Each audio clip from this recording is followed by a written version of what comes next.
Hello बच्चों, कैसे हो आप सब। आज हम स्टार्ट करेंगे 12th केमिस्ट्री में चैप्टर नंबर 7 पी ब्लॉक।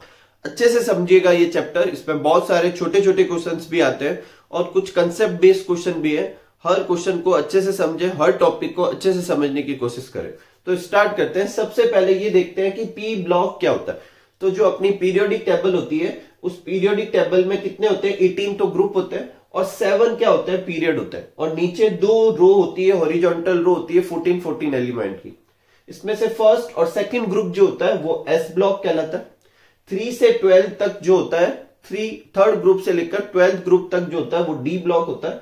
और 13 से लेकर 18 तक जो होंगे वो कौन सा होगा? अपना पी ब्लॉक होगा। ठीक है। और नीचे 14 एलिमेंट की जो 2 रो होती है उसे क्या कहते हैं? एफ ब्लॉक कहते हैं। कोई तकलीफ नहीं इसमें। अब आगे सुनना मेरी बात अच्छे से। अब ये ब्लॉक किस बेसिस पे? तो जब अपन इलेक्ट्रॉनिक कॉन्फ़िगरेशन लिखते हैं, अब इलेक्ट्रॉनिक कॉन्फ़िगरेशन कैसे लिखते हैं वो अभी अपन देखेंगे। जब अपन इलेक्ट्रॉनिक कॉन्फ़िगरेशन लिखते हैं किसी एलिमेंट का, तो लास्ट इलेक्ट्रॉन किस सब सेल में जाता है? 4 तरह की सब सेल होती है, एस, पी, डी और एफ। अगर एस सब सेल में जाता है तो वो एस ब्लॉक का एलिमेंट होगा। डी सब सेल में जाता है तो वो डी ब्लॉक का एलिमेंट होगा। एफ सब सेल में जाता है तो वो एफ ब्लॉक का एलिमेंट होगा। और पी सब सेल में जाता है तो पी ब्लॉक का एलिमेंट होगा। तो अपने पी ब्लॉक एलिमेंट है चैप्टर का नाम। तो when last electron of element filled in P sub shell then it is known as P block element. जब लास्ट इलेक्ट्रॉन जो है वो पी सब सेल में जाए तो उसे क्या कहेंगे? पी ब्लॉक का एलिमेंट कहेंगे। ठीक है, कोई तकलीफ नहीं। अब इसमें पी ब्लॉक कहां से स्टार्ट होता है? 13 से लेकर 18 ग्रुप तक। टोटल कितने ग्रुप आते हैं इसमें? 6 ग्रुप आते हैं। ठीक है। अब ये सब समझने से पहले अपन ये देख लेते हैं कि इलेक्ट्रॉनिक कॉन्फ़िगरेशन कैसे लिखे जाते हैं, फिर अपन आगे कंटिन्यू करते हैं। आगे बढ़ते हैं और लेते हैं कि इलेक्ट्रॉनिक कॉन्फ़िगरेशन कैसे लिखते हैं। तो सबसे पहले ये देखते हैं कि इलेक्ट्रॉनिक कॉन्फ़िगरेशन होता क्या है। तो इसको भी समझने से पहले एक बार जनरल ओवरव्यू लेते हैं एटम का। तो देखो, एटम जो होता है उसके ठीक सेंटर में क्या होता है? न्यूक्लियस। और न्यूक्लियस के चारों तरफ क्या होते हैं? सर्कुलर पाथ होते हैं जिनको अपन एनर्जी लेवल कहते हैं। जो फर्स्ट सर्कुलर लेवल होता है उसको के, फिर एल, एम, एन। ठीक है। के के लिए एन की वैल्यू कितनी होगी? 1, फिर 2, फिर 4, ऐसे चलते हैं। फिर इन एनर्जी लेवल में भी सब सेल होते हैं। सब सेल 4 तरह के हो सकते हैं, एस, पी, डी और एफ। एस में 2 इलेक्ट्रॉन फिल करते हैं, पी में 6 इलेक्ट्रॉन, डी में 10 इलेक्ट्रॉन और एफ में 14 इलेक्ट्रॉन। ठीक है। और हर सब सेल में ऑर्बिटल होते हैं जिनके नंबर अलग अलग होते हैं, लेकिन एक ऑर्बिटल में 2 इलेक्ट्रॉन फिल कर सकते हैं। एस में एक ऑर्बिटल होता है और एक में 2 इलेक्ट्रॉन फिल कर सकते हैं, इसलिए एस में टोटल 2 इलेक्ट्रॉन आते हैं। पी में 3 ऑर्बिटल होते हैं, हर एक में 2 भरेंगे, टोटल 6 इलेक्ट्रॉन हो जाएंगे। डी में 5 ऑर्बिटल होते हैं, हर एक में 2 भरेंगे, 10 इलेक्ट्रॉन आ जाएंगे। एफ में 7 ऑर्बिटल होते हैं, 14 इलेक्ट्रॉन। अब देखते हैं इलेक्ट्रॉनिक कॉन्फ़िगरेशन क्या होता है। तो इन एनर्जी लेवल में ये जो सब सेल है इसमें इलेक्ट्रॉन का डिस्ट्रीब्यूशन कैसा है? Distribution of electron of an atom in different सब सेल और एटॉमिक ऑर्बिटल, वो क्या कहलाता है? Electronic configuration. इसे लिखने के लिए ऑफ-बो प्रिंसिपल यूज करते हैं। कौन सा यूज करते हैं? ऑफ-बो प्रिंसिपल। अब वो तो अपन पूरा डिस्कस करने से रहे, तो देखो फिल करने के लिए इस डायग्राम से फिल कर सकते हैं। ठीक है। सबसे पहले इलेक्ट्रॉन फिल करेंगे 1s में, उसके बाद 2s में, उसके बाद 2p और फिर 3s, फिर 3p, फिर 4s, फिर 3d, 4p और 5s, फिर 4d, 5p और 6x, फिर 4f, 5d, 6p, 7s, फिर 5f, 6d, 7f। ठीक है। इस तरीके से अपन फिल करेंगे। यहां तक अपने सारे कंप्लीट हो जाएंगे, इसलिए यहां पर 8s नहीं लिखा। ठीक है। अब यहां अपना सब खत्म हो जाएगा। ठीक है।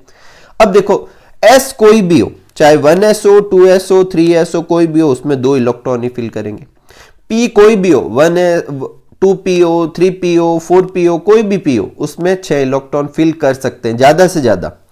d कोई भी हो, उसमें ज्यादा ज्यादा 10 इलेक्ट्रॉन। f कोई भी हो, उसमें ज्यादा ज्यादा 14 इलेक्ट्रॉन। ठीक है। जैसे मुझे आर्गन का फिल करना है, तो आर्गन कौन से नंबर पे आता है? 18 पे।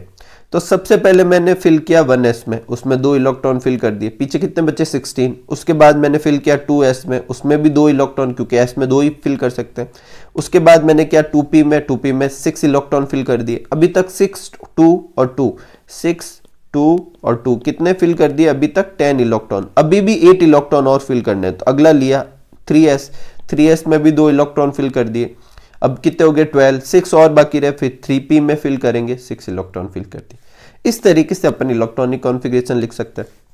जैसे सपोज करो ब्रोमीन का लिखना है तो पहले 1s में, फिर 2s में, फिर 2p में, फिर 3s में, 3p में, यहां तक 18 हो गए, फिर 4s में, फिर 3d में, फिर 4p में।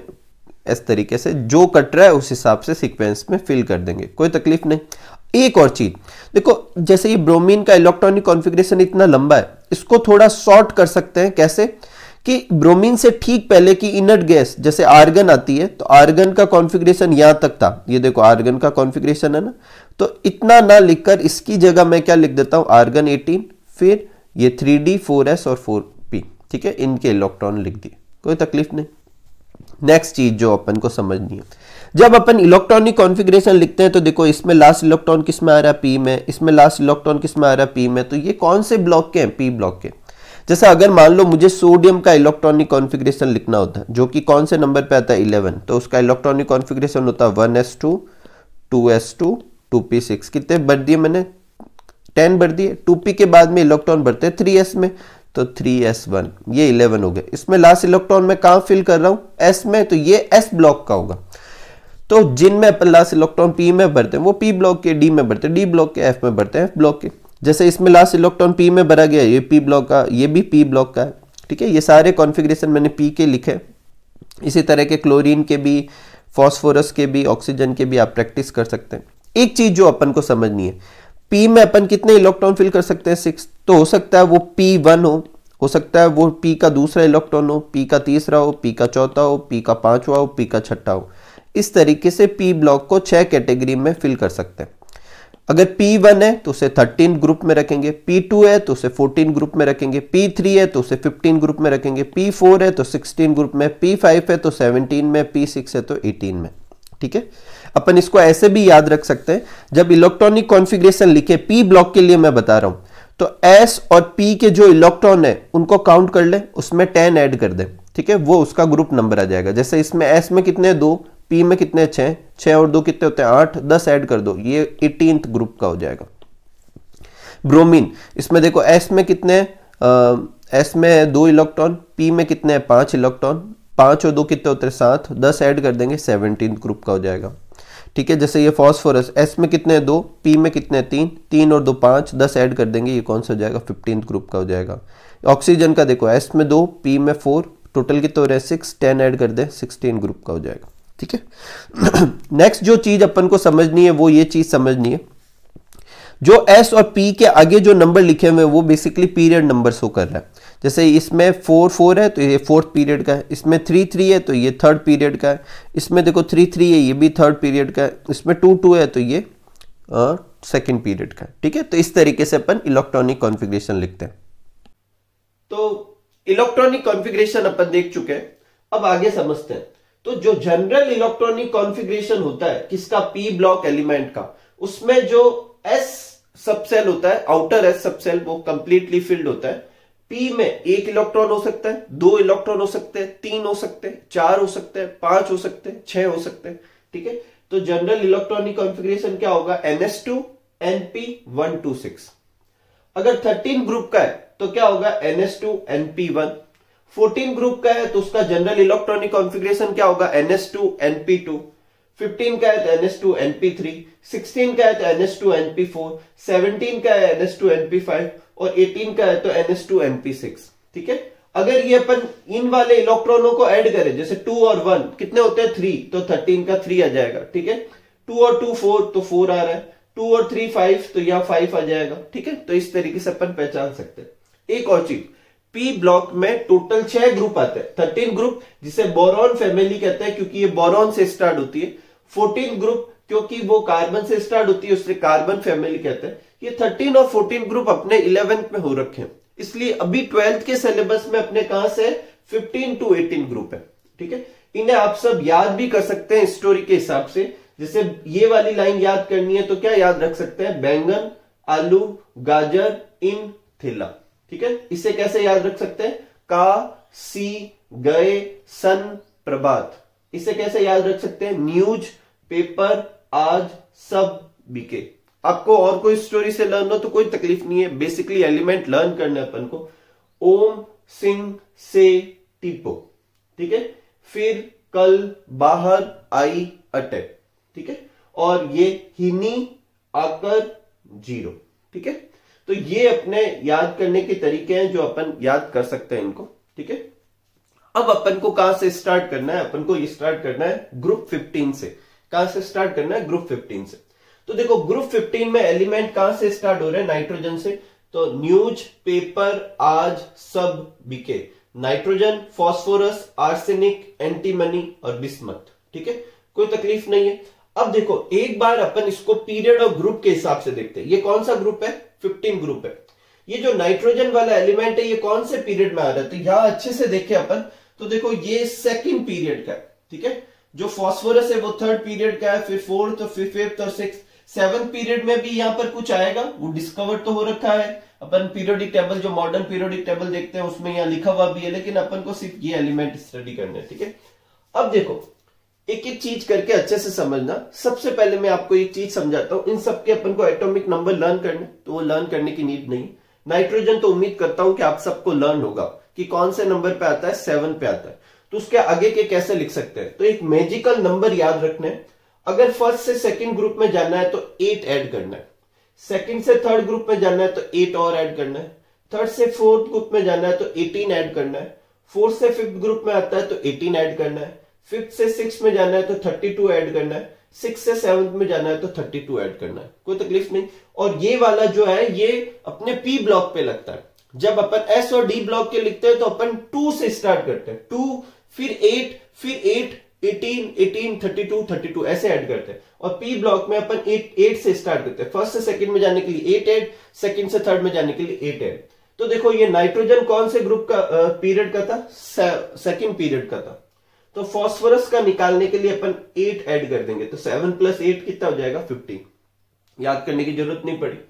फिर आर्सेनिक जो है वो फोर्थ पीरियड में आ रहा है, तो 18 ऐड कर देंगे, कितना आएगा? 33। फिर और 18 ऐड कर देंगे तो 51, और 32 ऐड कर देंगे तो 83। इन सबके एटॉमिक नंबर आ जाएंगे। अब आप में से कुछ ऐसे भी सोच सकते हैं, सर ये 5 नंबर तो हम ऐसे भी लर्न कर सकते हैं, ये याद करें उससे अच्छा। तो अभी सिर्फ इसके नहीं है, 15 के भी लिखने हैं, 16 के भी, 17 के भी, 18 के भी। ठीक है, तो सबके लिखने पड़ेंगे।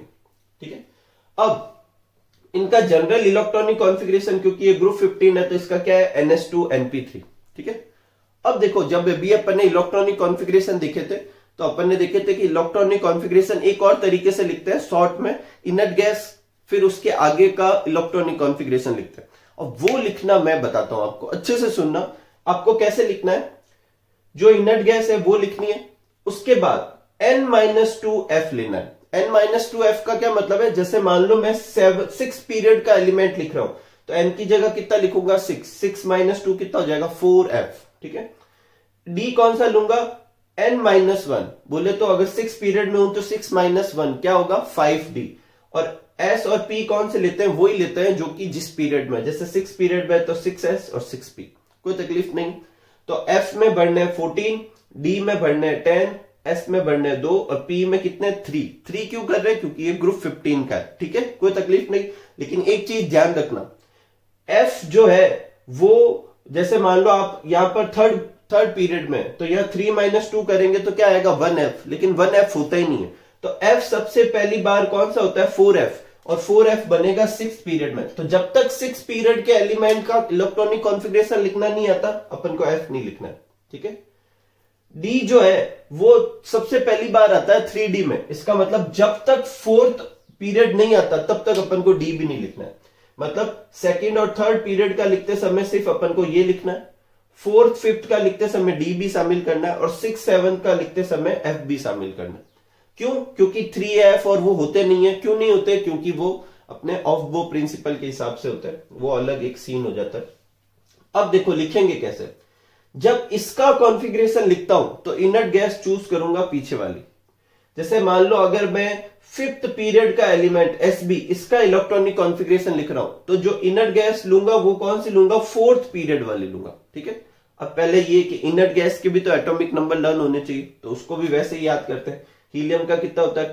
2 में 8 ऐड करेंगे, कितना जाएगा? 10 में 8 ऐड करेंगे, कितना जाएगा? 18 में 18 ऐड करेंगे, कितना जाएगा? 36 में 18 ऐड करेंगे, कितना जाएगा?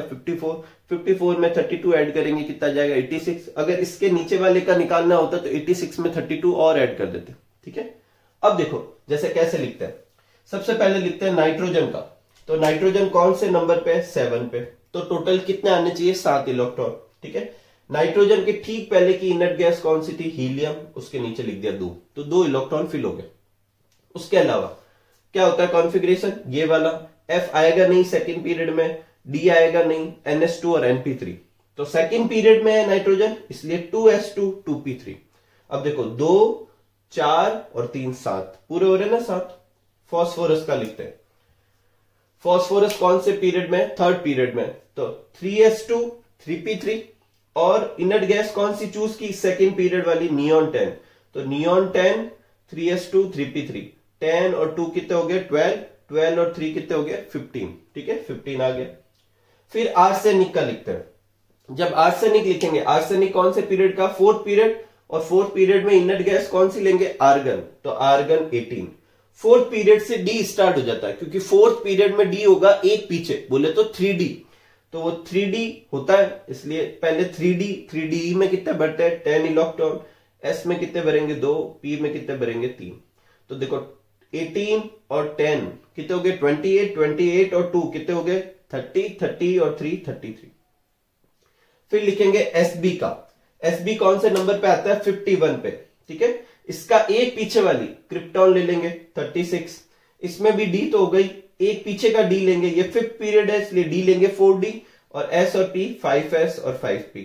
इसमें 10, इसमें 2, इसमें 3। इनमें 3 भरते जाएंगे, क्योंकि जनरल इलेक्ट्रॉनिक कॉन्फ़िगरेशन ऐसे ही। अब चाहो तो वो पूरा लंबा वाला जैसे अभी सीखा है वो भी लिख सकते हैं, कोई तकलीफ नहीं है उसमें। बिस्मथ का लिखना है। बिस्मथ कौन से पीरियड का? 6 पीरियड का। तो इससे ठीक पहले वाले पीरियड में कौन आता है? जिनॉन। तो जिनॉन 54। और 6 पीरियड से 4F भी स्टार्ट हो जाएगा, तो 4F 14। F में 14 भरते हैं। एक 2 पीछे तो F लेना है, एक पीछे लेना है D। मतलब ये 6 पीरियड का है, तो 4F 5D, और ये दोनों 6x2 6p3। इन सबको काउंट करेंगे तो 83 आ जाएगा। इस तरीके से अपन इलेक्ट्रॉनिक कॉन्फ़िगरेशन लिख सकते हैं। इसे ग्रुप 15 का लिख सकते हैं। ऐसे कैसे? ग्रुप 16 का, ग्रुप 17 का, ग्रुप 18 का, आप सबकी प्रैक्टिस कर सकते हैं। ठीक है, तो ये आप अच्छे से नोट कर लीजिए, फिर अपन आगे बढ़ते हैं। नेक्स्ट क्वेश्चन है अपने, why group of 15 element has extra stability. के ग्रुप 15 एलिमेंट की एक्स्ट्रा स्टेबिलिटी क्यों होती है? तो अपन इसको डिस्कस कर चुके हैं कि ग्रुप 15 जो होता है उसका कॉन्फ़िगरेशन क्या होता है? NH2 NP3। और NH2 NP3 होता है, तो P जो है वो क्या है? हाफ फिल्ड है। हाफ फिल्ड कैसे? P के अंदर 3 ऑर्बिटल होते हैं, और जब अपन P में 3 इलेक्ट्रॉन भरेंगे तो ये फर्स्ट में 1, सेकंड में 1 और थर्ड में 1, ये हाफ फिल हो गया। और ये हाफ फिल्ड कॉन्फ़िगरेशन जो होता है वो बाकी कॉन्फ़िगरेशन, हाफ फिल्ड और फुल फिल्ड कॉन्फ़िगरेशन बाकी कॉन्फ़िगरेशन के कंपेयर में स्टेबल होता है। और हाफ फिल्ड होने की वजह से P ब्लॉक वाले जो होते हैं वो एक्स्ट्रा स्टेबिलिटी रखते हैं। नेक्स्ट जो अपना पॉइंट है वो है ऑक्यूरेंस। ऑक्यूरेंस का मतलब है नेचर में ये किस किस फॉर्म में है। तो नाइट्रोजन जो है वो नेचर में एयर में डाई एटॉमिक फॉर्म में N2 के फॉर्म में प्रेजेंट है, और वहां पर वो 78% है एटमॉस्फेयर एयर का। ठीक है, इसके अलावा नाइट्रोजन जो है वो नाइट्रेट के फॉर्म में अर्थ की क्रस्ट पे भी मिलते हैं। 2 फॉर्म बहुत फेमस है, एक है NaNO3 और एक KNO3। NaNO3 का केमिकल नाम क्या है? Sodium nitrate. और KNO3 का पोटेशियम नाइट्रेट। NaNO3 को कहते हैं चिल्ली साल्ट पीटर, और इसको कहते हैं इंडियन साल्ट पीटर।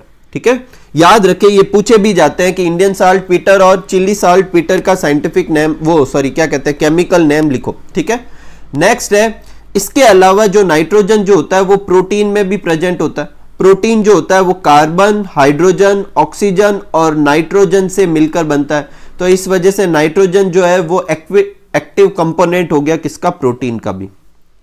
नेक्स्ट है फॉस्फोरस।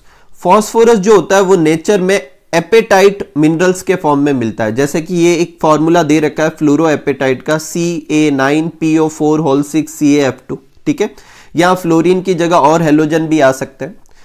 नेक्स्ट है फॉस्फोरस जो होता है वो टिथ, बोन, मिल्क और एग प्रोटीन में भी होता है। ठीक है, इसके अलावा प्लांट और सेल वॉल का ये स्ट्रक्चरल एलिमेंट भी है।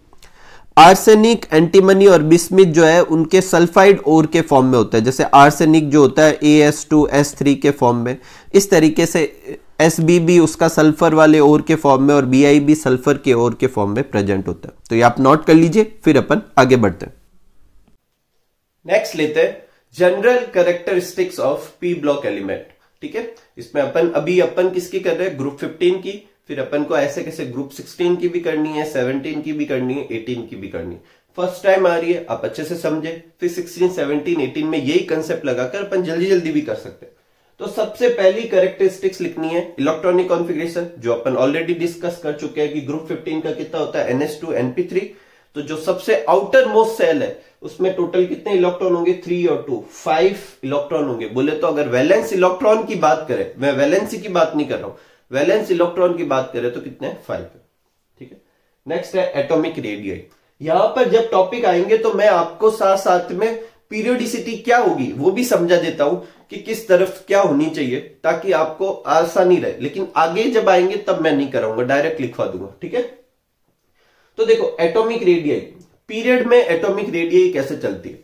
तो जब अपन लेफ्ट टू राइट जाते हैं, बोले तो पीरियोडिक टेबल में इधर से इधर की तरफ मूव करते हैं, तो जैसे जैसे इस तरफ मूव करते रहते हैं, एटॉमिक नंबर बढ़ने के साथ साथ न्यूक्लियस का चार्ज बढ़ता जाता है, लेकिन सेल वो की वही रहती है। जैसे अगर मान लो मैं थर्ड पीरियड में मूव कर रहा हूं, तो न्यूक्लियस के चारों तरफ टोटल कितनी एनर्जी सेल होगी, 3 होगी। तो इधर से इधर मूव करते समय एनर्जी सेल तो 3 की 3 ही रह रही है, लेकिन न्यूक्लियस का चार्ज बढ़ता जा रहा है, और उसकी वजह से जेड इफेक्टिव क्या होता है, बढ़ता है। और जेड इफेक्टिव बढ़ने की वजह से जेड क्या करता है, न्यूक्लियस क्या करता है, आउटर सेल के इलेक्ट्रॉनों को अपनी तरफ खींचेगा, तो उनकी साइज क्या होती रहती है, कम होती रहती है। तो एटॉमिक रेडियस क्या होती है, कम होती है। तो इससे इस तरफ जाने पे एटॉमिक रेडियस घटती है। तो अगर मुझे पूछे कि ग्रुप 14 और ग्रुप 15 में से किसकी बड़ी होगी, तो 14 पहले आता है, 15 बाद में, और इधर से इधर जाने पे घट रही है, इसका मतलब ग्रुप 15 की साइज क्या होगी, छोटी होगी। ठीक है, अगर ग्रुप 16 से कंपेयर करें तो ग्रुप 16 के कंपेयर में बड़ी होगी। नेक्स्ट लेते हैं ग्रुप में, देखते हैं। ठीक है, ऊपर से जब नीचे की तरफ जाते हैं अपन, कहां जाते हैं, ऊपर से नीचे की तरफ, तो जैसे जैसे ऊपर की नीचे की तरफ जाते हैं एक एक्स्ट्रा सेल जुड़ती जाती है। जैसे मान लो मैं थर्ड पीरियड से फोर्थ पीरियड में चला गया, तो थर्ड पीरियड में न्यूक्लियस के चारों तरफ कितने सर्कल होंगे, 3, और फोर्थ पीरियड वाले एलिमेंट में कितने होंगे, 4। तो ऑब्वियस थिंग है वो ज्यादा बड़ा होगा, तो एक्स्ट्रा सेल जुड़ती है, जेड इफेक्टिव कम होता है, और एटॉमिक रेडियस क्या होती है, इंक्रीज होती है। तो अगर मैं इन सारे एलिमेंट को अरेंज करता, ठीक है, किनको, अगर मैं ये ग्रुप 15 के एलिमेंट को अरेंज करूं साइज के अकॉर्डिंग, तो सबसे छोटा कौन होगा, नाइट्रोजन। नीचे जाने पे बढ़ रही है, उससे बड़ा कौन होगा, फास्फोरस। उससे बड़ा कौन होगा, आर्सेनिक। उससे बड़ा कौन होगा, Sb। और सबसे बड़ा कौन होगा, बिस्मथ। ठीक है, कोई तकलीफ नहीं। आगे बढ़ते, आयनाइजेशन एंथैल्पी क्या होती है, पहले ये समझो। किसी भी गैसियस एटम से, मतलब एटम कैसा होना चाहिए, गैस में, नहीं है तो पहले उसे कन्वर्ट करेंगे गैस में। किसी गैसियस एटम के, वो भी आइसोलेटेड, मतलब वो ऐसे Cl2 फॉर्म में नहीं होना चाहिए, Cl होना चाहिए। और गैसियस आइसोलेटेड एटम के आउटर मोस्ट सेल से एक इलेक्ट्रॉन निकालना है, उसके लिए जितनी एनर्जी देनी पड़े वो क्या कहलाती है, आयनाइजेशन एंथैल्पी कहलाती है। अब एनर्जी देनी क्यों पड़ रही है, क्योंकि न्यूक्लियस उस आउटर मोस्ट सेल के इलेक्ट्रॉन को अपनी तरफ खींच रहा है। अगर आपको निकालना है तो उस अट्रैक्शन से फ्री करना पड़ेगा, और इसके लिए एनर्जी देनी पड़ेगी। ठीक है, अब एनर्जी कितनी देनी पड़ेगी ये साइज पे डिपेंड करेगी। अगर एटम की साइज छोटी है तो वो आउटर मोस्ट इलेक्ट्रॉन न्यूक्लियस के पास में होगा, तो निकालने के लिए ज्यादा एनर्जी देनी पड़ेगी। और अगर साइज बड़ी है तो न्यूक्लियस से आउटर मोस्ट सेल का इलेक्ट्रॉन पहले से ही ज्यादा दूर है, तो निकालना आसान होगा। इसका मतलब आयनाइजेशन एंथैल्पी जो होती है वो एटॉमिक साइज के उल्टे ऑर्डर में चलती है। ठीक है, अभी अपन ने देखा कि लेफ्ट टू राइट जाने पे एटॉमिक रेडियस घटती है, इसका मतलब आयनाइजेशन एंथैल्पी क्या होगी, बढ़ जाएगी। और यहां बढ़ने का मतलब ये है, ध्यान से समझे, यहां पर बढ़ने का मतलब ये है कि इलेक्ट्रॉन निकालना मुश्किल होगा, क्योंकि ज्यादा एनर्जी देनी पड़ेगी। ऊपर से नीचे जाने पे देखो, टॉप टू बॉटम जाते हैं तो एटॉमिक रेडियस इंक्रीज होती है, तो आयनाइजेशन एंथैल्पी क्या हो जाएगी, कम हो जाएगी। कम हो जाएगी इसका मतलब आसानी से इलेक्ट्रॉन निकाला जा सकता है। तो आयनाइजेशन एनर्जी डिक्रीज होगी डाउन द ग्रुप, नीचे जाते समय कम होगी। क्यों होगी, क्योंकि जो अपने एटॉमिक साइज है वो इंक्रीज होती है नाइट्रोजन से बिस्मथ की तरफ, तो जो आयनाइजेशन एंथैल्पी है वो कम होती जाएगी। तो सबसे ज्यादा आयनाइजेशन एंथैल्पी किसकी होगी, नाइट्रोजन की होगी। एक क्वेश्चन आता है कि ग्रुप 15 एलिमेंट की आयनाइजेशन एंथैल्पी हायर होती है ग्रुप 16 को। पहले इस क्वेश्चन की इंपोर्टेंस समझते हैं। देखो, मैंने अभी आपको बोला कि जैसे ये मान लो ग्रुप 14 है, ठीक है, फिर ये ग्रुप 15, फिर ये ग्रुप 16 और ये ग्रुप 17, ठीक है। तो ये मैं पीरियड में मूव कर रहा हूं। जब मैं इस तरफ मूव करता हूं तो एटॉमिक साइज क्या होती है, कम होती है, तो आयनाइजेशन एंथैल्पी क्या होनी चाहिए, ज्यादा। उस हिसाब से सबसे ज्यादा किसकी होनी चाहिए, 17 की, फिर 16 की, फिर 15 की, फिर 14 की। मतलब 15 और 16 में से ज्यादा किसकी होनी चाहिए, 16 की ज्यादा होनी चाहिए। ट्रेंड ये कहता है, लेकिन होता उल्टा है। ग्रुप 15 की आयनाइजेशन एंथैल्पी ज्यादा होती है 16 से। इसी वजह से ये इंपॉर्टेंट क्वेश्चन बनता है, ऐसा क्यों? तो ऐसा इसलिए दोनों की इलेक्ट्रॉनिक कॉन्फ़िगरेशन लिखते हैं। ग्रुप 15 का जो जनरल इलेक्ट्रॉनिक कॉन्फ़िगरेशन होता है वो होता है NS2NP3 और ग्रुप 16 का होता है NS2NP4। S तो दोनों में भरा हुआ है। या P में ज्यादा कितने इलेक्ट्रॉन भर सकते हैं, 6, और यहाँ कितने भरे हुए हैं, 3। इसका मतलब हाफ फिल्ड है। ऑफ्बो प्रिंसिपल में एक रूल होता है कि हाफ फिल्ड और फुल फिल्ड ऑर्बिटल जो होते हैं वो बाकी सारे कॉन्फ़िगरेशन से ज्यादा स्टेबल होते हैं। तो P3 जो हाफ फिल्ड कॉन्फ़िगरेशन है वो P4 से ज्यादा स्टेबल है, और यही वजह है कि ये एलिमेंट अपना ये स्टेबल कॉन्फ़िगरेशन आसानी से लूज नहीं करना चाहते। अगर एक इलेक्ट्रॉन निकाल लेंगे तो क्या होगा, P2 हो जाएगा, वो हाफ फिल्ड नहीं रहेगा तो कम स्टेबल हो जाएगा। इसलिए P4 में से एक इलेक्ट्रॉन निकालना कंपैरेटिवली आसान है, जबकि P3 में से एक इलेक्ट्रॉन निकालना क्या होता है, मुश्किल होता है। तो क्या लिखेंगे, due to half filled configuration of group 15 element they are extra stable than group 16, so additional energy is required to remove electron. और ज्यादा एनर्जी देनी पड़ेगी, इसका मतलब उनकी आयनाइजेशन एंथैल्पी ज्यादा होगी, किसकी, 15 की। अच्छा क्वेश्चन है, आता है। ऐसे छोटे छोटे क्वेश्चन पे विशेष ध्यान दे, छोटे छोटे क्वेश्चन ज्यादा आते हैं पी ब्लॉक में। नेक्स्ट लेते हैं इलेक्ट्रॉन गेन एंथैल्पी। तो देखो लेफ्ट टू राइट, जब पहले ये देख लेते हैं इलेक्ट्रॉन गेन एंथैल्पी होती क्या है। तो किसी गैसियस आइसोलेटेड एटम के सबसे आउटर मोस्ट सेल में एक इलेक्ट्रॉन जोड़ने पर जो एनर्जी रिलीज होगी वो क्या कहलाएगी, इलेक्ट्रॉन गेन एंथैल्पी। अगर इसकी वैल्यू ज्यादा आती है तो इसका मतलब आसानी से इलेक्ट्रॉन जोड़ा जा रहा है, और इसकी वैल्यू कम आती है तो इलेक्ट्रॉन जोड़ने में मुश्किल हो रही है, ठीक है। तो लेफ्ट टू राइट जाने पर जेड इफेक्टिव क्या होता है, बढ़ता है, और जो एक्स्ट्रा इलेक्ट्रॉन ऐड करेंगे वो न्यूक्लियस को ही तो होल्ड करना है, तो इफेक्ट जेड इफेक्टिव बढ़ता है। इसका मतलब इलेक्ट्रॉन आसानी से जोड़ सकते हैं, और इलेक्ट्रॉन आसानी से जोड़ सकेंगे तो ज्यादा एनर्जी रिलीज होगी, इलेक्ट्रॉन गेन एंथैल्पी बढ़ेगी। मतलब इससे इस तरफ जाने पे इलेक्ट्रॉन गेन एंथैल्पी बढ़ती है। इसका मतलब 14 के कंपेयर 15 की इलेक्ट्रॉन गेन एंथैल्पी ज्यादा होती है। नेक्स्ट है ग्रुप में देखते हैं, तो ऊपर से नीचे जाने पे जेड इफेक्टिव क्या होगा, कम, और साइज भी क्या हो जाएगी, बढ़ जाएगी। तो आउटर मोस्ट सेल जो है वो दूर चला जाएगा, तो और इलेक्ट्रॉन ऐड करना मुश्किल हो जाएगा, इसलिए कम एनर्जी रिलीज होगी, इलेक्ट्रॉन गेन एंथैल्पी कम होगी, जो कि मतलब अच्छा नहीं है, आसानी से इलेक्ट्रॉन ऐड नहीं कर पाएंगे, ठीक है। तो इलेक्ट्रॉन गेन एंथैल्पी का जो ऑर्डर होगा वो सबसे ऊपर ज्यादा होगा, नीचे जाने पर कम होता जाएगा, ठीक है, ये ऑर्डर हो जाएगा। एक और होती है इलेक्ट्रोनेगेटिविटी। इलेक्ट्रोनेगेटिविटी का मतलब होता है बॉन्डेड इलेक्ट्रॉन को, किन्हीं दो एटम के बीच के जो बॉन्डेड इलेक्ट्रॉन है उनको अपनी तरफ खींचने की एबिलिटी को क्या कहते हैं, इलेक्ट्रोनेगेटिविटी। ये आप लिख लेना, लेफ्ट टू राइट जाने पर बढ़ती है और टॉप टू बॉटम जाने पर घटती है। 3 सबसे ज्यादा इलेक्ट्रोनेगेटिव एलिमेंट होते हैं, ये आप जरूर नोट करें कॉपी में। फोन, FON, फ्लोरीन सबसे ज्यादा इलेक्ट्रोनेगेटिव होता है, उसके बाद ऑक्सीजन और फिर नाइट्रोजन। नाइट्रोजन इस सीरीज में है, तो जो नाइट्रोजन है वो बाकी ग्रुप एलिमेंट के कंपेयर में ज्यादा इलेक्ट्रोनेगेटिव है, ठीक है। तो ये आप नोट कर लीजिए, फिर अपन आगे बढ़ते हैं। नेक्स्ट लेते हैं फिजिकल प्रॉपर्टी। तो नाइट्रोजन जो होती है वो गैस होती है, बाकी सारे एलिमेंट क्या है, सॉलिड। एक आप और चीज नोट कर लेना यहां पर कि जो ये इस ब्लॉक के जो सारे होते हैं जनरली पॉली एटॉमिक होते हैं। कैसे होते हैं, पॉली एटॉमिक, मतलब एक से ज्यादा एटम के फॉर्म में नेचर में ये क्या होते हैं, प्रेजेंट होते हैं, ठीक है। नेक्स्ट है मेटेलिक नेचर। तो देखो मेटेलिक नेचर के कमेंट करने के पहले अपन इसकी पीरियोडिसिटी को समझते हैं, ताकि आप समझ सको कि मेटेलिक किस तरफ होंगे और किस तरफ नहीं। तो मेटल का मतलब है इलेक्ट्रॉन लूज करने वाले, इलेक्ट्रोपॉजिटिव एलिमेंट जो होते हैं वो जनरली मेटल होते हैं। अब इलेक्ट्रोपॉजिटिव कब होंगे, जब वो आसानी से इलेक्ट्रॉन लूज कर पाएंगे।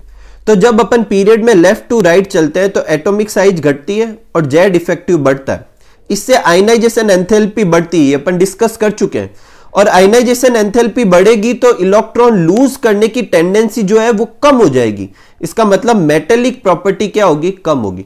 तो लेफ्ट टू राइट जाने पर मेटेलिक नेचर घटता है। यही वजह है कि पीरियोडिक टेबल में लेफ्ट साइड में मेटल होते हैं और एकदम एक्सट्रीम राइट की तरफ क्या होते हैं, नॉन मेटल, और इन दोनों के बीच में जिगजैग लाइन में क्या होते हैं, मेटलॉइड्स भी होते हैं। ठीक है, तो इसका मतलब है अगर मैं ग्रुप 14 लूं और फिर ग्रुप 15 लूं, ग्रुप 16, तो ये मैं पीरियड में आगे की तरफ बढ़ रहा हूं। तो इस तरफ बढ़ने पर पीरियड में लेफ्ट टू राइट जाने पर क्या होता है, मेटेलिक प्रॉपर्टी तो घटती है। इसका मतलब अगर 14 से मैं कंपेयर करूं तो 14 के कंपेयर में 15 वाले एलिमेंट कम मेटेलिक होंगे। तो इसी वजह से due to this group 15 are less metallic than group 14। ठीक है, अब अगर मैं ग्रुप में देखूं तो जब ऊपर से नीचे जाते हैं तो एटॉमिक साइज बढ़ती है, जेड इफेक्टिव घटता है, आयनाइजेशन एंथैल्पी घटती है। इसका मतलब इलेक्ट्रॉन निकालने के लिए कम एनर्जी देनी पड़ेगी, तो इलेक्ट्रॉन लूज करने की टेंडेंसी बढ़ेगी, और यही वजह है कि मेटेलिक कैरेक्टर जो है वो क्या होगा, इंक्रीज होगा। तो अगर ग्रुप 15 में बात करें, ये हर ग्रुप में होगा, ऊपर से नीचे जाने पर मेटेलिक नेचर बढ़ता है। तो ये जो ऊपर वाले एलिमेंट है वो तो कैसे है, नॉन मेटल, बीच वाले ये दोनों जो है मेटलॉइड्स, और सबसे नीचे Bi जो है वो कैसा है, मेटल। नेक्स्ट है मेल्टिंग पॉइंट। मेल्टिंग पॉइंट जो होता है वो एटॉमिक साइज के डायरेक्टली प्रोपोर्शनल होता है। बड़ी साइज होने पर मेल्ट होना थोड़ा और मुश्किल होता है, मतलब मेल्टिंग करने के लिए ज्यादा वो अपन को क्या देनी पड़ती है, एनर्जी देनी पड़ती है। साथ ही में मेटेलिक पॉइंट जो है वो कितने, एक एलिमेंट कितने बॉन्ड से जुड़ा हुआ है उसके ऊपर भी डिपेंड करता है। जितने ज्यादा जनों से जुड़ा होगा उतना ही मेल्टिंग पॉइंट क्या होता है, ज्यादा होता है। तो इसका जनरली जो एक्सपेक्टेड मेल्टिंग पॉइंट का ऑर्डर है वो ये होना चाहिए, ऊपर से नीचे जाने पर मेल्टिंग पॉइंट का ऑर्डर बढ़ना चाहिए।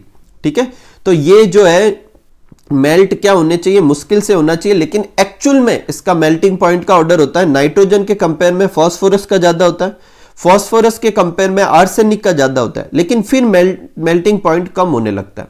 तो ऐसा क्यों है, अभी अपन देखते हैं, पहले आप ये नोट कर लीजिए। तो देखो इसको समझते हैं अपन। देखो नाइट्रोजन, फास्फोरस, आर्सेनिक और Sb, इन सब का जनरल इलेक्ट्रॉनिक कॉन्फ़िगरेशन क्या है, NS2NP3। क्या है, NS2NP3। अब जैसे जैसे नीचे की तरफ जाते हैं इनट पेयर इफेक्ट बढ़ता है। अब ये क्या होता है, इनट पेयर इफेक्ट का मतलब है जब अपन ग्रुप में नीचे की तरफ जाते हैं तो S के जो दोनों इलेक्ट्रॉन है वो बॉन्ड बनाने में पार्टिसिपेट नहीं करते। तो अब जो ये एलिमेंट है वो सिर्फ P के इलेक्ट्रॉन से पार्टिसिपेट करेगा। मतलब ऊपर वाले ये फास्फोरस, आर्सेनिक, ये तो 5 इलेक्ट्रॉन यूज करते हैं बॉन्ड बनाने के लिए, लेकिन जैसे जैसे नीचे जाते हैं तो ये 3 इलेक्ट्रॉन ही यूज करना पसंद करते हैं बॉन्ड बनाने के लिए, क्योंकि ये दोनों तो बॉन्ड बनाने में पार्टिसिपेट नहीं करते। इसका मतलब है Sb और Bi जो है वो सिर्फ 3 कोवेलेंट बॉन्ड बनाते हैं, जबकि बना कितने सकते थे, 5। क्योंकि ये कम कोवेलेंट बॉन्ड बनाते हैं, इस वजह से इनका जो मतलब मेल्ट होना होगा वो कंपैरेटिवली आसानी से हो जाएगा और कम मेल्टिंग पॉइंट होगा। नेक्स्ट है अपने एलोट्रॉप। एलोट्रॉप आपने पढ़ रखे होंगे कार्बन के छोटी क्लास में। एलोट्रॉप एक ही एलिमेंट के ऐसे फॉर्म होते हैं जिनकी फिजिकल और केमिकल प्रॉपर्टी क्या होती है, अलग अलग होती है। तो नाइट्रोजन और Bi एलोट्रोपीज में नहीं शो करते, बाकी सारे के सारे क्या करते हैं, एलोट्रोपीज में शो करते हैं। कौन कौन से है वो अपने दे भी रखे, फॉस्फोरस के व्हाइट, ब्लैक और रेड फॉस्फोरस, आर्सेनिक का येलो और ग्रे, आर्सेनिक, एंटीमनी का येलो, सिल्वर और ग्रे। फॉस्फोरस के एलोट्रॉप अपनी बुक में दे भी रखे थे, लेकिन अभी अपने सिलेबस में रिडक्शन की वजह से फॉस्फोरस के एलोट्रॉप क्या हो चुके हैं, कट हो चुके हैं। कोई तकलीफ नहीं, आगे बढ़ते हैं। नेक्स्ट अपना है ऑक्सीडेशन स्टेट। देखो बच्चे अक्सर ऑक्सीडेशन स्टेट और वैलेंसी को एक जैसा समझ लेते हैं, ठीक है। इन दोनों में फर्क है। वैलेंसी है कि 8 इलेक्ट्रॉन करने के लिए कितने इलेक्ट्रॉन लूज, गेन और शेयर किए जाते हैं, वो वैलेंसी कहलाती है, ठीक है। जबकि ऑक्सीडेशन स्टेट जो होता है किसी एलिमेंट का किसी कंपाउंड के अंदर निकल जाती है। ये एक कंपाउंड है, सपोज करो जैसे मान लो KNO3, तो इसमें मैं नाइट्रोजन की क्या निकाल सकता हूं, वैलेंसी नहीं निकालूंगा, नाइट्रोजन की ऑक्सीडेशन स्टेट निकालूंगा। तो ऑक्सीडेशन स्टेट जो होती है किसी एलिमेंट की, डेफिनेशन नहीं है आपकी बुक में, मैंने सिर्फ समझाने के लिए लिखी, तो याद करने की कोई नीड नहीं है। Is a partial charge developed on it due to electronegativity difference between element itself और नेबरिंग एलिमेंट। मतलब इसके खुद के और नेबर के एलिमेंट के साथ इलेक्ट्रोनेगेटिविटी डिफरेंस की वजह से जो चार्ज डेवलप होता है उसे क्या कहते हैं, ऑक्सीडेशन स्टेट। इसको समझता हूं, देखो समझाता हूं। देखो HCl जो होता है, HCl में अगर मैं H का ऑक्सीडेशन स्टेट निकालूं तो वो किसके साथ जुड़ा हुआ है, Cl के साथ, और Cl H के कंपेयर में ज्यादा इलेक्ट्रोनेगेटिव है, तो Cl के ऊपर तो आएगा -1, तो H के ऊपर क्या आएगा, +1।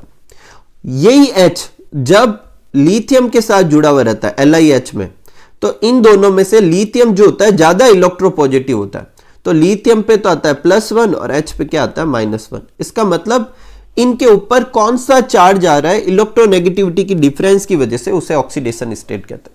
अपन ऑक्सीडेशन स्टेट कैसे निकाल सकते हैं, जैसे मान लो NO की ऑक्सीडेशन स्टेट NO में नाइट्रोजन की ऑक्सीडेशन स्टेट निकालनी है, तो जिसकी निकालनी है उसकी जगह X लिख देंगे और बाकी वाले की ऑक्सीडेशन स्टेट अपन खुद पुट कर देंगे। जैसे ऑक्सीजन की -2 तो X की कितनी आ गई 2। NO2 में देखो N की जगह X लिख दिया, 2 N थे इसलिए बाहर 2 लिख दिया और ऑक्सीजन का ऑक्सीडेशन स्टेट -2, तो X2 -2 कितना हो जाएगा -4, माइनस का 4 उधर जाएगा तो प्लस का 4। इस तरीके से अपन क्या निकाल सकते हैं, ऑक्सीडेशन स्टेट निकाल सकते हैं। ठीक है, अब इस ग्रुप पे बात करते हैं, इस ग्रुप की कौन कौन सी ऑक्सीडेशन स्टेट होती है। तो ऐसे तो बहुत सारी ऑक्सीडेशन स्टेट अलग अलग मेंबर शो करते हैं, पर जनरली 3 ऑक्सीडेशन स्टेट है जो लगभग सब शो करते हैं, -3, +3 और +5।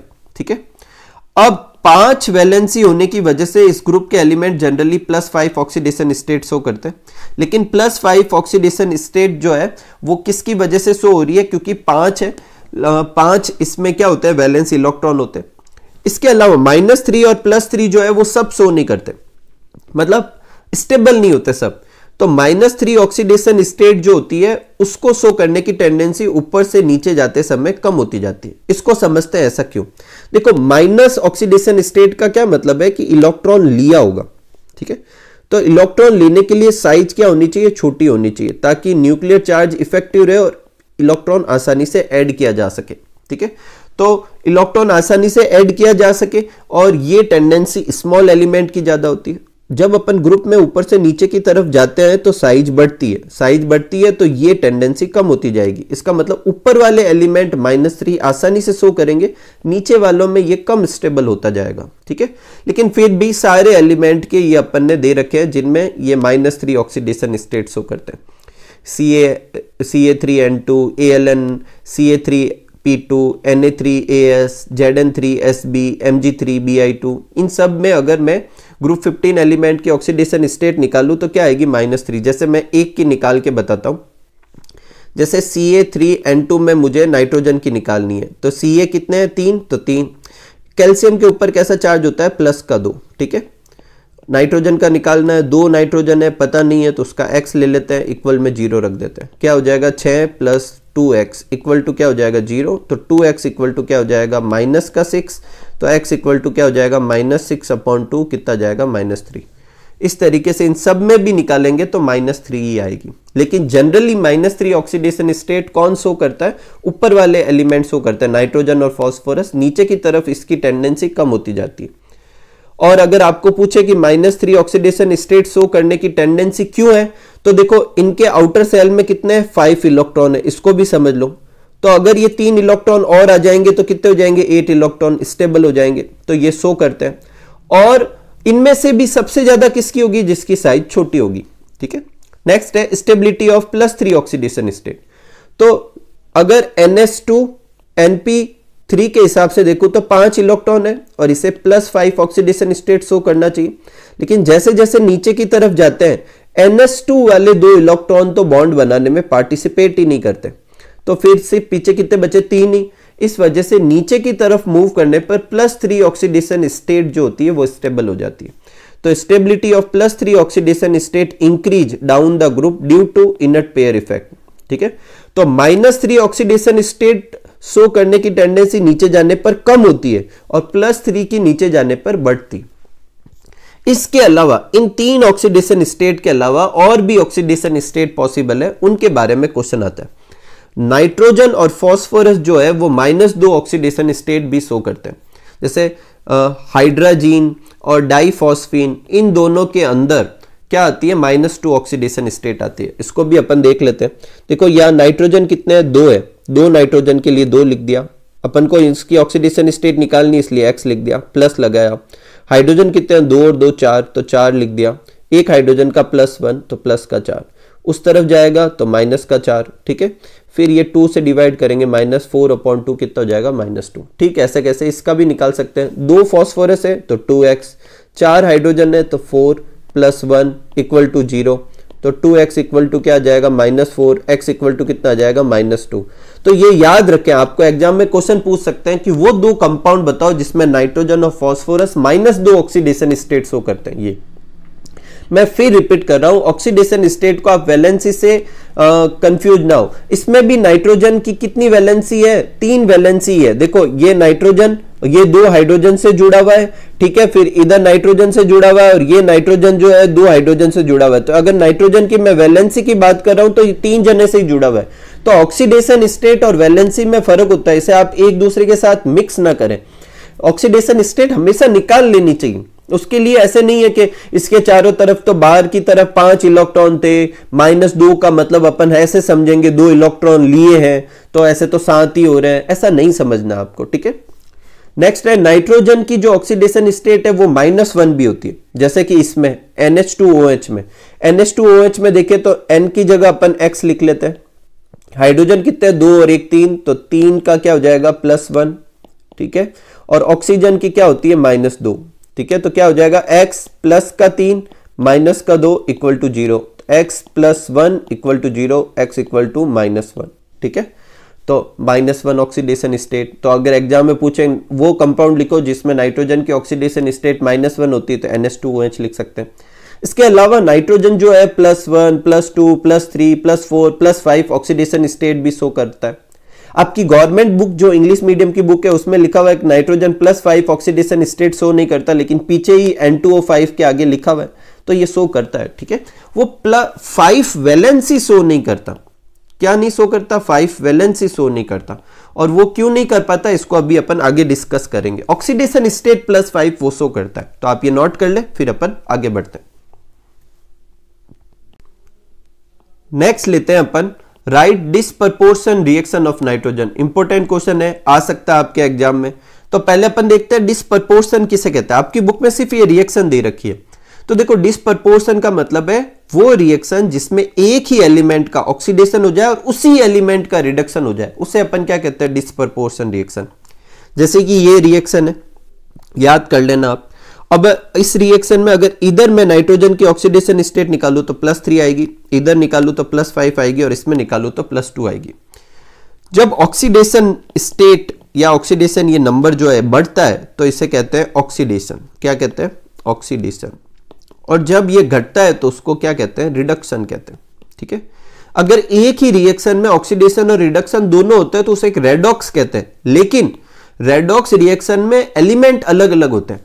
अगर एक ही एलिमेंट का ऑक्सीडेशन और रिडक्शन होता है उसे डिसप्रपोर्शन कहते हैं। यहां देखो इस तरफ एक ही एलिमेंट है नाइट्रोजन, उसके +3 ऑक्सीडेशन स्टेट है और इधर से ये किस में कन्वर्ट हो रहा है? +5 में। ऑक्सीडेशन नंबर बढ़ रहा है इसलिए ये ऑक्सीडेशन हुआ। तो HNO2 का HNO3 में कन्वर्ट होना ऑक्सीडेशन है, लेकिन HNO2 के कुछ मॉलिक्यूल NO2 में भी कन्वर्ट हो रहे हैं, NO में भी, और इसमें कन्वर्ट होने समय इसकी ऑक्सीडेशन नंबर कम हो रही है। यहाँ +3 थी या +2 था, इसलिए रिडक्शन है। तो ये इसकी डिसप्रपोर्शन रिएक्शन हुई। नेक्स्ट बहुत ही इंपॉर्टेंट टॉपिक है एनामोलस बिहेवियर ऑफ नाइट्रोजन। देखो हर ग्रुप में, ये सिर्फ इस 15 ग्रुप की बात नहीं है, ठीक है। आप S ब्लॉक जब पढ़ेंगे तो उसका भी जो पहला एलिमेंट होता है लिथियम, जब अपन दूसरा सेकंड ग्रुप पढ़ते हैं तो पहला एलिमेंट बेरिलियम। हर ग्रुप का जो पहला एलिमेंट होता है उसकी प्रॉपर्टी बाकी एलिमेंट की प्रॉपर्टी से क्या करती है? मैच नहीं करती कुछ कुछ, और इसे उसका कहते हैं स्ट्रेंज बिहेवियर या एनामोलस बिहेवियर। तो नाइट्रोजन भी अपने ग्रुप का पहला एलिमेंट है तो इसकी भी प्रॉपर्टी कुछ अलग होगी, इसी को ही अपन को डिस्कस करना है। तो nitrogen show property differ from other element of group 15। It is known as anomalous property of nitrogen. It is due to, और ये क्यों होती है? एक तो नाइट्रोजन की साइज बाकी सब के कंपेयर में बहुत ज्यादा छोटी है। नाइट्रोजन की इलेक्ट्रोनेगेटिविटी बाकी सब के कंपेयर में बहुत ज्यादा होती है। नाइट्रोजन जो होता है पीरियोडिक टेबल में सेकंड मोस्ट इलेक्ट्रोनेगेटिव एलिमेंट है। फर्स्ट होता है F, उसके बाद थर्ड मोस्ट, सेकंड होता है ऑक्सीजन और थर्ड होता है नाइट्रोजन, ठीक है। नेक्स्ट है non availability of D orbital. Nitrogen के पास डी ऑर्बिटल नहीं है वैलेंसी एक्सपांड करने के लिए। इसको अपन समझते, देखो जैसे नाइट्रोजन का इलेक्ट्रॉनिक कॉन्फ़िगरेशन लिखते समय इसके कितने 7 है इलेक्ट्रॉन, तो अपन लिखते हैं 1s2 2s2 और 2p3, ठीक है। अगर आउटर सेल के मैं डब्बे बनाऊं तो देखो S में कितने 2 इलेक्ट्रॉन फिल करेंगे, P में कितने होते हैं 3। अब ये इसके पास 3 इलेक्ट्रॉन है और अनपेयर्ड इलेक्ट्रॉन है, इसलिए ये जनरली कितने बॉन्ड बना पाएगा, 3 बॉन्ड ही बना पाएगा और 3 वैलेंसी शो करता है। हाँ, एक तरीका होता है कि ये इलेक्ट्रॉन कहीं और भेज दिया जाए और एक वहां पे चला जाएगा, एक यहां रह जाएगा, तो 5 हो जाएंगे। लेकिन ऐसे भेजने के लिए आगे d ऑर्बिटल होना चाहिए, जो नाइट्रोजन के पास होता नहीं है, क्योंकि 2d जैसा कुछ भी नहीं होता। लेकिन अगर मैं फास्फोरस की बात करता तो फास्फोरस का आउटर सेल का इलेक्ट्रॉनिक कॉन्फ़िगरेशन होता है 3s2 3p3 और साथ में उसके पास 3d भी होता है जो खाली भी है। तो फास्फोरस के केस में देखो, ये s के 2 इलेक्ट्रॉन, p के ये 3 इलेक्ट्रॉन और d ये पूरा खाली पड़ा है, जो कि नाइट्रोजन के पास था नहीं बेचारे के पास। ठीक है, अब इस हिसाब से फास्फोरस की 3 वैलेंसी होती है, लेकिन फास्फोरस एक काम और कर सकता है, एक इलेक्ट्रॉन यहां सेंड कर दे। यहां सेंड कर देगा तो इस वाले डब्बे में 1, इसमें पहले से कितने थे, 3 थे ही थे, और 1 यहां पर आ जाएगा, किस में आ जाएगा, डी वाले में आ जाएगा। टोटल कितने हो गए, 5 हो गए अनपेयर्ड, तो 5 वैलेंसी शो कर सकता है। तो ये शो करने के लिए उसके पास वैकेंट डी ऑर्बिटल होना चाहिए, जो कि नाइट्रोजन के पास नहीं है, इसलिए नाइट्रोजन अपनी वैलेंसी एक्सपांड नहीं कर पाता। जबकि बाकी जो ग्रुप 15 है, फास्फोरस, आर्सेनिक, एंटीमनी, Bi, ये सब कर सकते हैं। एक नाइट्रोजन जो होता है उसके पास p पाई बॉन्ड बनाने की एबिलिटी होती है, जबकि d पाई p पाई बाकी के बनाते हैं और ये p पाई बनाते हैं। पहले तो अपन ये समझते हैं पाई बॉन्ड क्या होता है। पाई बॉन्ड बोले तो मल्टीपल बॉन्ड। अगर वो p ऑर्बिटल और p ऑर्बिटल की ओवरलैपिंग की वजह से बनता है, देखो ये p ऑर्बिटल और दूसरा p ऑर्बिटल, जब उसका साइडवाइज ओवरलैपिंग होगी तो क्या बनेगा, पाई बॉन्ड बनता है। और जब भी पाई बॉन्ड बनेगा तो वहां पे पहले से एक सिग्मा बॉन्ड तो हो गई, पाई बॉन्ड बनेगा तो मल्टीपल बॉन्ड बनेंगे। तो जो नाइट्रोजन है वो p ओवरलैपिंग से पाई बॉन्ड या मल्टीपल बॉन्ड बनाता है, जबकि बाकी ऑर्बिटल p और d के ओवरलैपिंग से बनाते हैं। अब नाइट्रोजन के पास तो d होता नहीं है, इसलिए नाइट्रोजन p पाई d पाई मल्टीपल बॉन्ड नहीं बना सकता। बाकी के एलिमेंट p पाई क्यों नहीं बनाते, क्योंकि p पाई बॉन्ड बनाने के लिए p की ओवरलैपिंग होनी चाहिए, और ये ओवरलैपिंग तब होगी जब साइज स्मॉल हो, और नाइट्रोजन की साइज स्मॉल होती है, बाकी सबकी बड़ी होती है, इसलिए नहीं बनाता। एनामोलस प्रॉपर्टी देखते हैं। सबसे पहली यही है, nitrogen has unique tendency to form p pi multiple bond with itself, खुद के साथ ही बना लेता है। इसलिए नाइट्रोजन और नाइट्रोजन के बीच में क्या होता है, ट्रिपल बॉन्ड होता है। बाकी सारे एलिमेंट जो है इस ग्रुप के वो खुद के बीच में सिर्फ सिंगल बॉन्ड बना सकते हैं। ठीक है, अब बाकी के क्यों नहीं बना रहे, उसका कारण है other element of group don't form p pi bond due to large size, और due to large size they can't have effective overlapping. ठीक है, तो पहले आप इसके नोट कर लीजिए, फिर अपन बाकी की एनामोलस प्रॉपर्टी और उस पे बेस्ड क्वेश्चन स्टडी करते हैं। सेकंड, नाइट्रोजन जो होता है वो इनर्ट होता है रूम टेम्परेचर पे, बाकी सारे फास्फोरस और जो होते हैं वो ज्यादा रिएक्टिव होते हैं। इसका कारण क्या है, नाइट्रोजन ने p पाई बॉन्ड की वजह से नाइट्रोजन के बीच में 3 बॉन्ड बन गए।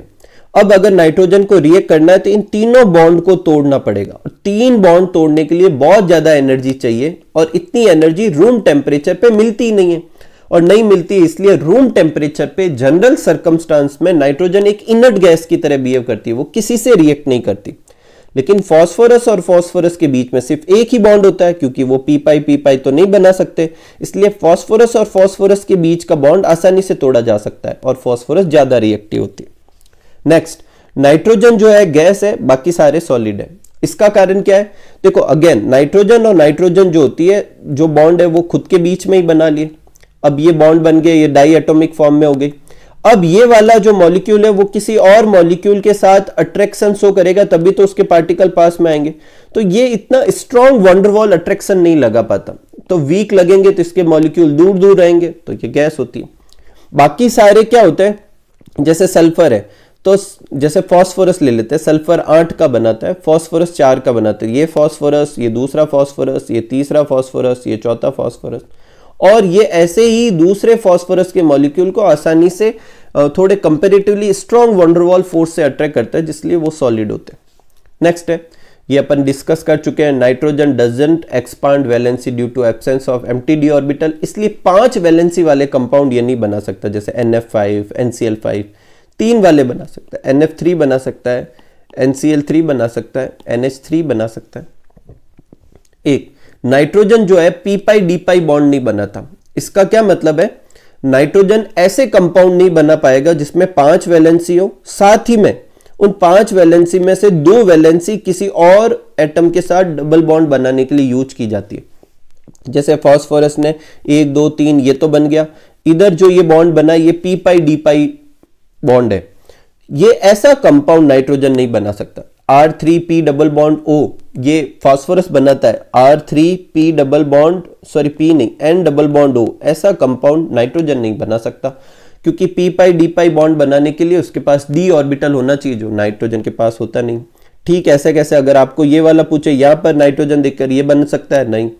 POX3 बन सकता है लेकिन NOX3 नहीं बन सकता, अगेन सेम यही वजह।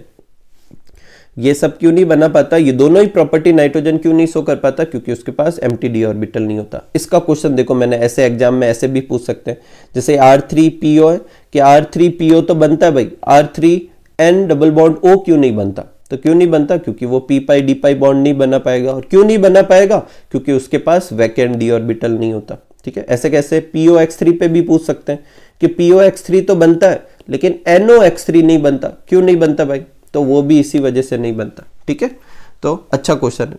और भी क्वेश्चन है, लेते हैं, पहले आप ये नोट कर लो। नेक्स्ट क्वेश्चन है जो अपन डिस्कस कर चुके हैं, NCl3 एग्जिस्ट है पर NCl5 नहीं।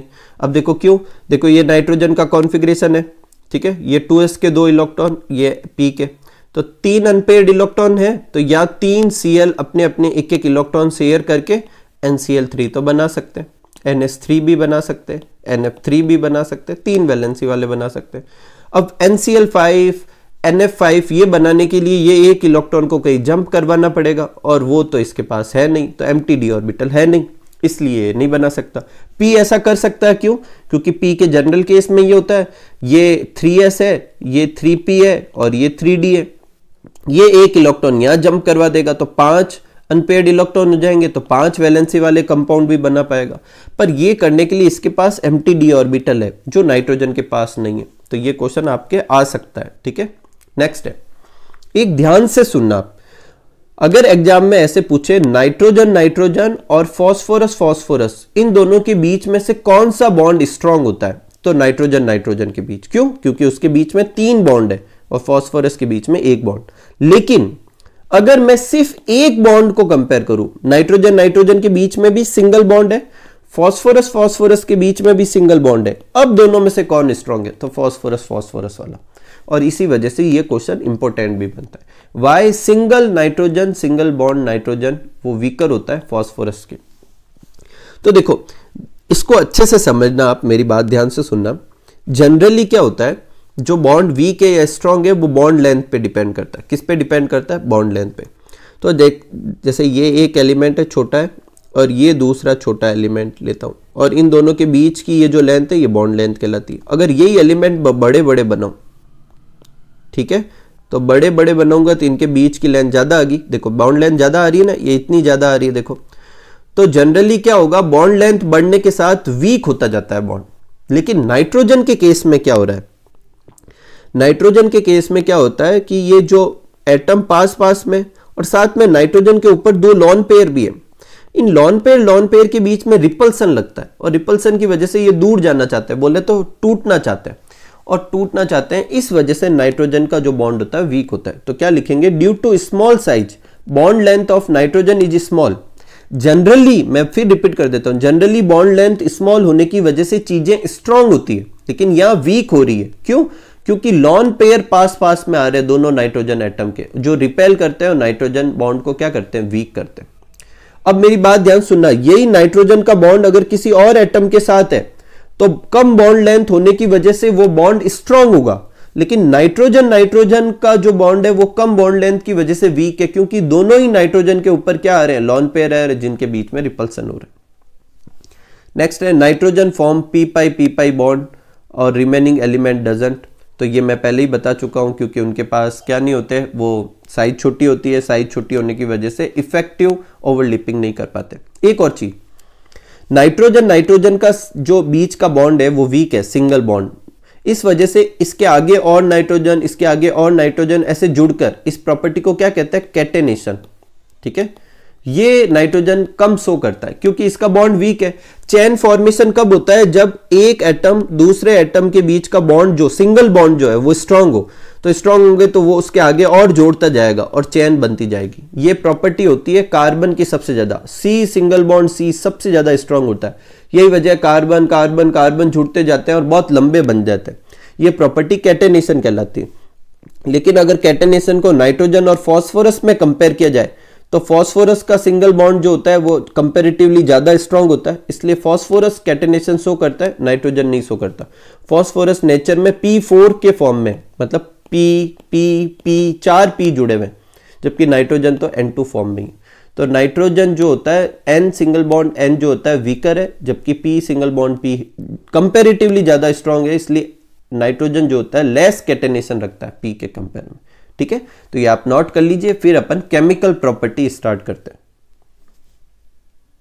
आज का लास्ट टॉपिक लेते हैं अपन केमिकल प्रॉपर्टीज।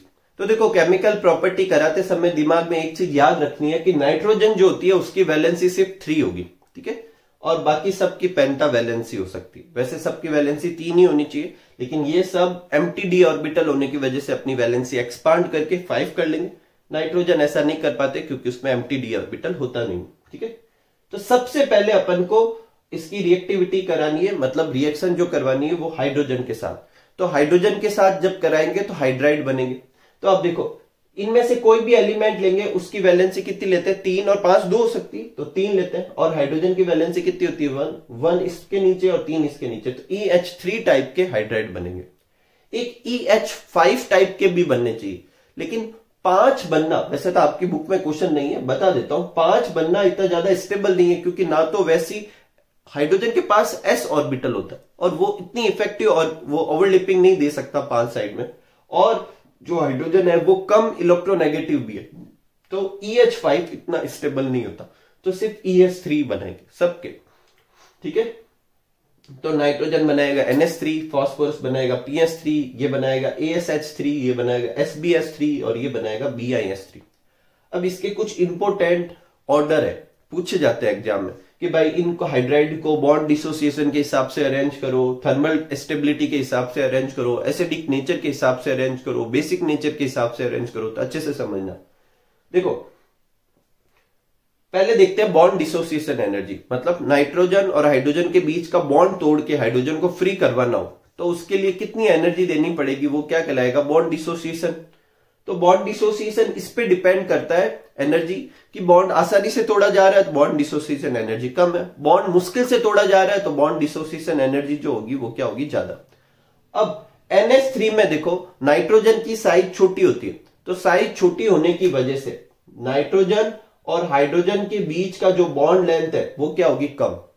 सपोज करो ये एटम बहुत बड़ा होता और फिर हाइड्रोजन इतना होता, तो ये इन दोनों के बीच के न्यूक्लियस के बीच की डिस्टेंस है जो इसके कंपेयर में ज्यादा आ रही है। मुझे पता है आपके दिमाग में ये भी चल सकता है कि अभी तो आपने बोला था कि नाइट्रोजन और नाइट्रोजन के बीच में वो साइज छोटी होने की वजह से जो बॉन्ड लेंथ होती है वो इलेक्ट्रॉन के रिपल्सन की वजह से वो बॉन्ड वीक हो जाता है, लेकिन वो तब होता है जब नाइट्रोजन और नाइट्रोजन था और दोनों के ऊपर लॉन पेयर था। या ऐसा कुछ तो है नहीं। तो नाइट्रोजन और हाइड्रोजन है, उनके बीच का जो बॉन्ड है वो छोटा है, और साथ में यहां पर वैसे कोई रिपल्सन जैसी कोई प्रॉब्लम भी नहीं, और छोटा बॉन्ड ज्यादा क्या होगा? मजबूत होगा। ठीक है, इस वजह से इधर से इधर जाने पे बॉन्ड लेंथ बढ़ती है, बॉन्ड को आसानी से तोड़ा जा सकता है। इसका मतलब बॉन्ड डिसोसिएशन एनर्जी क्या होगी? कम होगी। मतलब सबसे आसानी से किसके बॉन्ड तोड़े जा सकते हैं? BiS3 के, और सबसे मुश्किल से NH3 के। नेक्स्ट है थर्मल स्टेबिलिटी। थर्मल स्टेबिलिटी का मतलब होता है कितना टेम्परेचर देने पे बॉन्ड ब्रेक होंगे। तो अभी अपन ने ऊपर देखा है कि सबसे आसानी से बॉन्ड किसके ब्रेक होते हैं? BiS3 के। इसका मतलब ये सबसे आसानी से टेम्परेचर देने पे टूट जाएगा। तो सबसे कम थर्मल स्टेबल कौन होगा? ये। और सबसे ज्यादा कौन होगा? NH3। एग्जाम में कारण पूछे तो यही 3 इधर लिखेंगे और नीचे लिख देंगे थर्मल स्टेबिलिटी का सीक्वेंस। समझिए।